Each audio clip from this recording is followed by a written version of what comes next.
की सरकार ने 2024-25 में कानून लाए, कन्वर्जन कानून, और इस कानून का दुरुपयोग जो हुआ है आप देख सकते हैं। ये भीलवाड़ा की खबर है।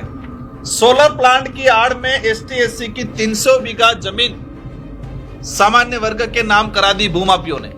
26/1 की न्यूज छपी कि आदिवासी समाज की भूमि को हड़प लिया गया और 2 दिन बाद वापस न्यूज उल्टी छपाई और इस व्यक्ति से आदिवासी समुदाय को जो गोपाल भील था उससे वो रिपोर्ट दर्ज करवाई। गोपाल भील को कहा, गोपाल भील के घर पे पुलिस गई, पुलिस ने वहां जाके रिपोर्ट ली जबरदस्ती, अगर रिपोर्ट नहीं देगा तो तेरे को उल्टे केस में फंसा दिए जाएंगे। इस तरह से मिसयूज बाबूलाल जी खराड़ी जो मंत्री बने बार बार बांसवाड़ा आ रहे थे, हमको लग रहा था विकास करने आ रहे हैं, कुछ अच्छा करेंगे, लेकिन 52 बीघा जमीन एक आदिवासी समुदाय की हड़प ली। मुख्यमंत्री जी बार बार उदयपुर आ रहे थे, हमें लग रहा था उदयपुर की तरफ निगाहें रहेगी, उदयपुर संभाग की तरफ कुछ कल्याण करेंगे, कुछ भला करेंगे, लेकिन उनके रिश्तेदारों ने वहां जाल बिछा दिए जमीन हड़पने को लेके। तो सरकार अभी भी गरीबों, ये मीडिया की खबर है, 40 करोड़ के टेंडर छात्रावासों में, 40 करोड़ के टेंडर बिना टेंडर के, मतलब अपने रिश्तेदार को, अपने मिलने वालों को दे के फर्जीवाड़ा करके गरीब बच्चों की रोटी निवाला छीनने का काम किया टीएडी डिपार्टमेंट। यहां तक वर्तमान सरकार ने जिस उद्देश्य से, लेकिन यह भी देखा गया है कि जो पिछली बार लड़ रहे थे बेचारे कहीं खोपचे में डाल रखे हैं। जनता ने, युवाओं ने शायद जो लड़ रहे थे उनको देख के वोट दिया है। राजस्थान से मुख्यमंत्री जी से आज प्रेस वार्ता के माध्यम से युवाओं की तरफ से, पूरे राजस्थान के युवाओं की तरफ से हम सवाल करना चाहेंगे कि पेपर लीक का भंडाफोड़ होना चाहिए। अगर नहीं होता है, जितने लोग सम्मिलित थे, क्योंकि एक को मोहरा बना दिया वो ठीक है, उस आदमी ने गलत किया, उसको सजा मिलनी चाहिए, लेकिन इसके साथ सम्मिलित लोगों का खुलासा क्यों नहीं हो रहा है? और हम भाजपा के लोगों से, मैं राजेंद्र राठौड़ साहब से कहना चाहूंगा, क्योंकि आप सरकार की आप पैरवी कर रहे हो मजबूती से। आपने पिछली बार सीबीआई से जांच कराने को लेकर कांग्रेस से सवाल कर रहे थे, कांग्रेस से मांग कर रहे थे, विधानसभा एडजोर्न करा रहे थे, आज क्यों मौन हो आप? ये युवा देख रहा है, समझ रहा है कथनी और करने में क्या अंतर है। दूसरा हमारा जो विषय है आदिवासी समाज के कल्याण के लिए, उद्धार के लिए, और यह सच्चाई है, इसको स्वीकार करना पड़ेगा कि राजस्थान में सबसे पिछड़ा हुआ इलाका डूंगरपुर, बांसवाड़ा, प्रतापगढ़, उस इलाके के लिए और विशेषकर आदिवासी समुदाय के लिए टीएडी का फंड है, ट्राइबल डिपार्टमेंट बना हुआ है, और इस सरकार में हमारे बाबूलाल जी खराड़ी मंत्री बने हुए हैं। हम देख रहे हैं पिछले 2-2.5 सालों से 2024 का 1500 करोड़ रुपया, 1 रुपया खर्च नहीं हुआ राजस्थान गवर्नमेंट का जो था, लेप्स हो गया पूरा पैसा। एक आपकी जानकारी में डालना चाहूंगा, जो टीएडी डिपार्टमेंट के हालात खराब कर रखे, ये मीडिया की खबर है। 40 करोड़ के टेंडर छात्रावासों में, 40 करोड़ के टेंडर बिना टेंडर के, मतलब अपने रिश्तेदार को, अपने मिलने वालों को दे के फर्जीवाड़ा करके गरीब बच्चों की रोटी निवाला छीनने का काम किया टीएडी डिपार्टमेंट। यहां तक नहीं, टीएडी डिपार्टमेंट के कमिश्नर के फर्जी साइन करके, आज 1 साल हो गया उसको लेकर मैं लंबे समय से लड़ रहा हूं कि टीएडी डिपार्टमेंट के मंत्री का, कमिश्नर का फर्जी साइन करके पैसा उठ रहा है, स्वीकृति निकल गई थी, उसको लेके मंत्री जी ने पिछली बार जवाब दिया कि मैंने एफआईआर दर्ज करा दी है। सरकार के मंत्री का पद का दुरुपयोग हुआ, सरकार के जो कमिश्नर है ब्यूरोक्रेसी, उसके साइन फर्जी हुए, साल भर हो गया, उस एफआईआर पे अनुसंधान नहीं हुआ। क्यों? क्योंकि टीएडी डिपार्टमेंट को भ्रष्टाचार का हड्डा बना दिया गया है। टीएडी डिपार्टमेंट को कुछ दलाल लोग हैं वो चला रहे हैं, और दलाल लोगों ने यहां तक अति कर दी है कि मंत्री के भी फर्जी साइन करा रहे होंगे, क्योंकि कमिश्नर के फर्जी साइन करा के बजट उठाने का प्रयास किया। एक अभी कुछ समय पहले सिरोही से खबर आई थी, टीएडी डिपार्टमेंट के छात्रावासों में हजारों बच्चे पढ़ते हैं। इन सारे छात्रावासों को वर्तमान सरकार ने भाजपा का हड्डा बना दिया है। आदिवासी इलाके के अंदर आरएसएस का हड्डा बना दिया गया। सिरोही से एक संगठन, लोगों ने बात की, बच्चे बीमार थे, छात्रावास अधीक्षक था, वो भाजपा का प्रचारक के रूप में काम करते, बच्चे बीमार था, बच्चे की डेथ होगी छात्रावास में। शिक्षा मंत्री जी ने भी आदेश निकाल दिया, बीच में चल रहा था कि 1 सप्ताह में 80 से 85 पोस्ट। और यही नहीं, शिक्षा मंत्री जी मदन दिलावर जी जिस दिन से बने हैं आज तक, हम अगर उनका इतिहास, उनके सोशल मीडिया पोस्ट, उनकी दिनचर्या निकाल के देखे, उनके डिपार्टमेंट के लिए 50% भी समय नहीं दिया गया है। ऐसे जो प्रकरण है। दूसरा, इस डबल इंजन की सरकार ने राज्य के आदिवासी दलितों की जमीन छीनने का एक लीगल तरीके से कहे कि रास्ता खोलने का काम किया। 2024 में कानून बनाया, मतलब पूर्व में जो नियम थे, राजस्थान राजस्व भू परिवर्तन नियम 2007, ये जो 2007 जो नियम है, हमारा जो मूल अधिनियम है काश्तकारी अधिनियम 1995 की धारा 42B, इसमें यह स्पष्ट कर रखा है कि एसटी एससी की जमीन को किसी भी अन्य वर्ग का व्यक्ति सीधा नहीं ले सकता है। यह कानून इसलिए आया, यह प्रावधान इसलिए आया कि देश के अंदर वर्तमान या पूर्व 1995 के समय या अभी तक भी स्थिति यह है कि आदिवासी हो या दलित पिछड़ा समुदाय इतना सक्षम नहीं है कि अपनी अवेयरनेस या अपनी जमीन को बचा सके, तो उनकी जमीनें नहीं जाए, इसलिए कानून बना था। लेकिन इस डबल इंजन की सरकार ने 2024-25 में कानून लाए, कन्वर्जन कानून, और इस कानून का दुरुपयोग जो हुआ है आप देख सकते हैं। ये भीलवाड़ा की खबर है, सोलर प्लांट की आड़ में एसटी एससी की 300 बीघा जमीन सामान्य वर्ग के नाम करा दी भूमाफियों ने।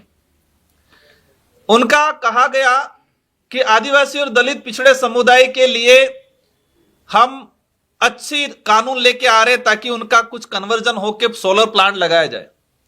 राजस्थान में अभी लगभग 3000 बीघा के आसपास जमीन एसटी एससी की जमीन को भूमाफियों ने कन्वर्जन कराया। कन्वर्जन किस नाम से कराया? सोलर प्लांट के नाम से। लेकिन वहां पर खनन हो रहा है, वहां पर उद्योग लग रहा है, वहां पर खेतीबाड़ी हो रही है, तो एक लीगल तरीके से। और यह सबसे बड़ा कहर हमारे राजस्थान के उदयपुर, बांसवाड़ा और ये भीलवाड़ा, चित्तौड़ इलाके के अंदर एसटी एससी की जमीनों को बहुत जोरदार तरीके से लिया जा रहा है।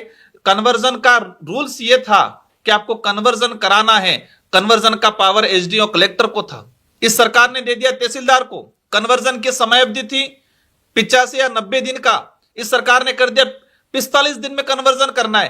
कन्वर्जन की पहले शर्त थी कि जो जमीन कन्वर्जन करा रहे हैं वहां तक पहुंच सड़क होना अनिवार्य है।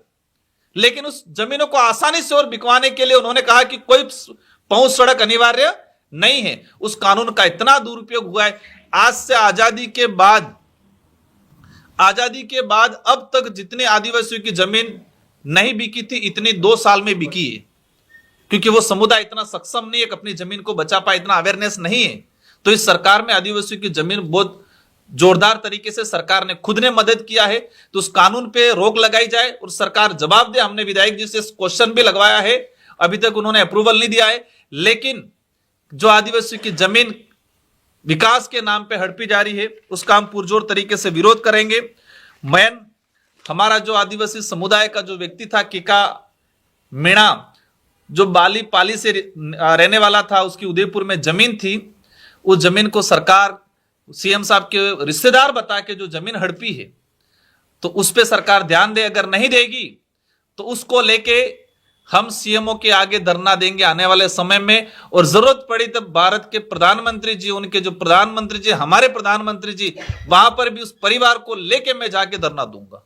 और उस परिवार को इतना डराया जा रहा है, उनसे चेक ले लिए गए, एक जना भी जेल में है, झूठे मामलों में जेल में डाला जा रहा है, उनको रिवॉल्वर। और ये बड़ी बात, एक वीडियो जारी हुआ, अभी हमने वायरल नहीं किया, बहुत सारे सबूत है। उस परिवार के जो पहले जमीन बेची थी, 40 लाख रुपया उस परिवार के पास पड़ा था, प्राइवेट लोग बेच के पुलिस की मदद से 40 लाख रुपया उस परिवार के घर से बरामद उन्होंने किया। लेकिन पुलिस के कई रिकॉर्ड में उसको बरामद की सो नहीं की गई, वो पैसा भी उस परिवार से ले लिया गया है। इन सारे मामलों को लेके आज प्रेस वार्ता हमने की गई है भारत आदिवासी पार्टी की तरफ से। और सरकार से यही चीज है, अनुरोध है, हम तो अनुरोध कर रहे हैं कि आदिवासी इलाके के अंदर आप विकास कराया जाए, न कि जमीन लूटा जाए। बाबूलाल जी खराड़ी जो मंत्री बने, बार बार बांसवाड़ा आ रहे थे, हमको लग रहा था विकास करने आ रहे हैं, कुछ अच्छा करेंगे, लेकिन 52 बीघा जमीन एक आदिवासी समुदाय की हड़प ली उन्होंने। मुख्यमंत्री जी बार बार उदयपुर आ रहे थे, हमें लग रहा था उदयपुर की तरफ निगाह रहेगी, उदयपुर संभाग की तरफ कुछ कल्याण करेंगे, कुछ भला करेंगे, लेकिन उनके रिश्तेदारों ने वहां जाल बिछा दिए जमीन हड़पने को लेके। तो सरकार अभी भी गरीबों को लूटना बंद करे और जो पीड़ित परिवार है उनको न्याय दे। एक्चुअली राजस्व का मेरा प्रयास रहेगा, मैंने डेढ़ महीने से हम उसको कोई पॉलिटिकल इशू या पॉलिटिकल इस विषय पे राजनीति करना नहीं चाह रहे। हमने डेढ़ महीने से प्रयास किया है मुख्यमंत्री जी तक इस बात पहुंचाने के लिए। हमने लेटर भी लिखा है, हमने डीजी साहब को भी इसके बारे में अवगत कराया है, लेकिन सरकार मौन है। एक प्राइवेट लोगों के साथ पुलिस अनलीगल तरीके से जाके पैसा ले रही है, उसके घर पे उसको बंधक बना के रख रही है, लेकिन सरकार मौन है। हम चाहते हैं कि इस परिवार को न्याय मिल जाए और जो दोषी अधिकारी हैं इस जमीन को खरीदवाने के लिए पाली बाली से एक डिप्टी, शायद राजेंद्र यादव करके कोई नाम है, उसको स्पेशल उस काम के लिए भेजा गया और वह उसने जाके सिर्फ वही काम किया है जिस धारा में मुकदमा ही नहीं बनता था, उस धारा में मुकदमा बना के उस परिवार को टॉर्चर करके रखा गया। अलग अलग रिवॉल्वर दिखाई गई उन परिवारों को, गुंडागर्दी चला दी उस इलाके में। आदिवासी समुदाय इतना सक्षम नहीं है कि वो लड़ पाए, वो बोल भी नहीं पाता। आज भी परिवार डरता है, इतनी जमीन चली गई फिर भी वो कहते हैं कि हम कुछ करेंगे हमें मार डालेंगे, हमें जान का खतरा है, क्योंकि उस परिवार को रिवॉल्वर दिखाई गई है। रहेगा, मैंने ये कहा कि मैं इसको बेवजह पॉलिटिकल इशू नहीं, मैं चाहता हूं उस परिवार को न्याय मिले। अगर सरकार, आज हम सरकार को, क्योंकि हमने पर्सनली, हमारे विधायक, हमने प्रयास किया था कि हम सीएम साहब से मिलकर ही बात करें कि वास्तविक आपका रिश्तेदार है कि नहीं है, आपके रिश्तेदारों के नाम से दुकान चले, इसको बंद कराया जाए, लेकिन समय नहीं मिला। आज प्रेस के माध्यम से अगर नहीं पड़ी, मैंने पार्लियामेंट में चीज को नहीं उठाया है, लेकिन अवश्य 9 मार्च से पार्लियामेंट चल रहा है और इसको पुरजोर तरीके से उठाएंगे। धरना देना पड़ेगा तो मैं धरना भी दूंगा पार्लियामेंट के सामने उस परिवार को लेकर। प्रतीत हो रहा है क्योंकि हम ये डाटा के साथ कुछ समय बाद प्रेस कॉन्फ्रेंस करने वाले। इस सरकार में उदयपुर शहर के आसपास कितनी जमीनें बिकी आदिवासियों की, डाटे के साथ हम करेंगे। सोलर प्लांट के नाम से अर्थ को दूसरा निकाला, वहां पर अन्य खनन हो रहा है, वहां पर कृषि हो रही है, वहां पर प्लॉटिंग कट रही है और कन्वर्जन कराया सोलर के नाम से। हम डाटे के साथ बहुत जल्दी दोबारा प्रेस कॉन्फ्रेंस करेंगे और जयपुर में बड़ा धरना देंगे, क्योंकि दक्षिणी राजस्थान को उदयपुर अभी हाईलाइट पॉइंट बना हुआ है। जमीनें इतनी महंगी हो रही है, सारे उद्योगपति, सारे व्यापारी, सारे लोगों की निगाहें उदयपुर पे है, तो यही लग रहा है कि वो आ रहे थे तो जमीन हड़पने। भ्रष्टाचार, हमारे विधायक जयकृष्ण पटेल जी ये बैठे हुए हैं, इन पे कार्रवाई हुई। हमने स्पष्ट कहा, हमारी पार्टी की तरफ से अलग से पूरी कमेटी बिठा के इसकी जांच कराई गई और इसमें स्पष्ट सामने आया 42 बार कॉल पे बात हुई है, 42 बार, और 42 बार में लगभग 32 से 33 बार उस सामने वाले व्यक्ति ने इनको फोन किया है। जो पैसे देने वाला कभी फोन नहीं करेगा, मांगने वाला फोन करता है। प्री प्लान तरीके से फंसाया गया था। आज भाजपा का मंडल अध्यक्ष से किसी को नहीं गांठ रहा है तो भाजपा का विधायक प्रत्यक्ष से हमारे सिंगल पार्टी, मतलब रीजनल पार्टी के विधायक से क्यों डर के पैसा देंगे? वो व्यक्ति रामनिवास मीणा, वो बीएसपी से चुनाव लड़ा, उसका पिता बीजेपी से चुनाव लड़ा, भाजपा में पदाधिकारी है, भाजपा के राज में वो डर के क्यों पैसा देंगे? विधानसभा से रिप्लाई आया कि वहां कोई अवैध खनन नहीं हो रहा है, फिर भी क्यों दे रहे हैं? तो यह स्पष्ट था कि प्री प्लान तरीके से उस व्यक्ति को फंसाया गया। फिर भी हमने कहा है कि ये जेल जाके आए, कोर्ट जो भी है न्याय करेगा, क्योंकि कोर्ट एविडेंस देख रहा है। लेकिन भाजपा के 2 विधायक, एक निर्दलीय और एक भाजपा के विधायक, एक कांग्रेस के विधायक, और राजस्थान के भाजपा के प्रदेश अध्यक्ष मदन राठौड़ साहब क्या बोल रहे हैं कि वो तो एक नाटक था, विधायक पैसे ले रहे हैं, 40% मांग रहे हैं, स्पष्ट सुनाई दे रहा है। एक आदिवासी विधायक था तो उन्होंने तुरंत जेल में भेज दिया, लेकिन वो उनकी राष्ट्रीय पार्टी के विधायक थे तो वो लग रहा नाटक था, तो नाटक क्रम था। जो मीडिया के साथी थे, जानकारी में आए, उनको दबाव बनाया जा रहा है, उनको डराया जा रहा है। और ये देख सकते हो आप कि जिस तरह से ये उदयपुर का जो प्रकरण है, इसमें किस तरह से मीडिया को दबाव बना के काम किया जा रहा है। 10 तारीख को इसमें 2 दिन बाद की न्यूज क्या आ रही है, 26/1 की न्यूज छपी कि आदिवासी समाज की भूमि को हड़प लिया गया, और 2 दिन बाद वापस न्यूज उल्टी छपाई और इस व्यक्ति से, आदिवासी समुदाय को, जो गोपाल भील था, उससे वो रिपोर्ट दर्ज करवाई। गोपाल भील को कहा, गोपाल भील के घर पे पुलिस गई, पुलिस ने वहां जाके रिपोर्ट ली जबरदस्ती, अगर रिपोर्ट नहीं देगा तो तेरे को उल्टे केस में फंसा दिए जाएंगे। इस तरह से मिसयूज किया जा रहा है सत्ता का वर्तमान समय में।